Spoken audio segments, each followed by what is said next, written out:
James, and of course, si Nadine. Then, yung mga clips na ito, ngayon na natin napapanap, ngayon na natin pinapakita sa kanila, ini-reenact kagad natin ngayon. Totoo yan. Kaya ready na sila. Kunyari, ito yung kotse ha. Tapos iikot kayong dalawa dito at hakabulin mo siya, James. Okay, handa na ba kayo?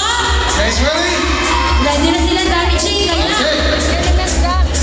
lights, camera, action!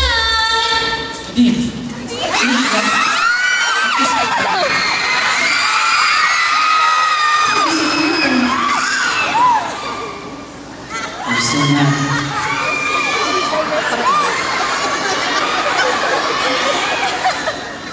Gusto mo bumalik?